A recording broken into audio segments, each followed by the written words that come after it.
Magandang araw sa inyong lahat, mga kalingap, mga kasagap.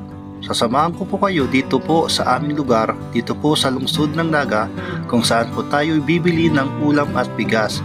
Actually, kagagaling lang po natin sa pagtitinda. Ito po yung ang Naga City People's Mall, the largest wheat market in Naga City. Welcome po sa Sagap TV. Yan, nagkakaling lang po natin magtinda at nakalikom po tayo ng kaunting kita sa ating pagtitinda. Kahit po maulan, kahit basag-basa tayo, bibili tayo ng pangangailangan sa bahay. Let's go!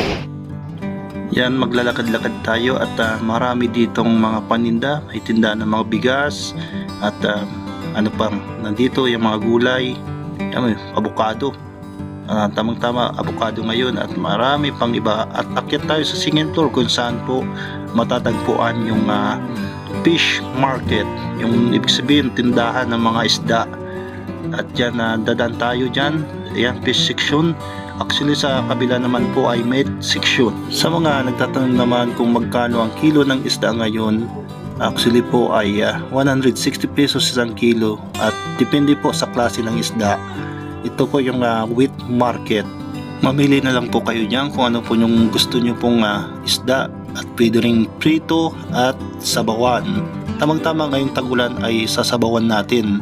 Maghahanap tayo ng murang isda. Ito, may nahanap tayo dito 140 pesos at sa kabila naman ay binigay sa akin 100 pesos. Talaga naman napakabait ni kuya at natawaran natin.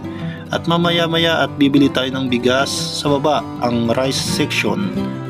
Kapag nandito tayo sa Naga ay siguradong hindi tayo magugutom. Magtinda-tinda ka lang ng merienda sa tabi-tabi at pagkahapon ay meron ka ng pagkain.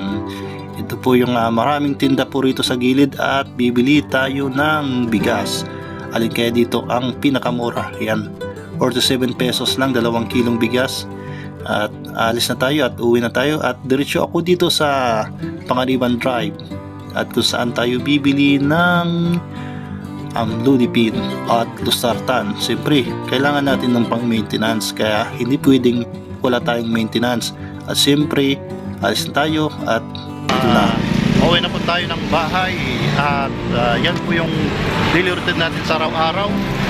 Suportahan nyo po ang Sagap TV at babalik po tayo sa pagcha-charity at marahil susunod na araw, ngayon pag tayo nakaipon at tapusin lang natin po yung mga obligasyon po natin. Maraming salamat po, pagpalaan po ng Panginoon and God bless you all.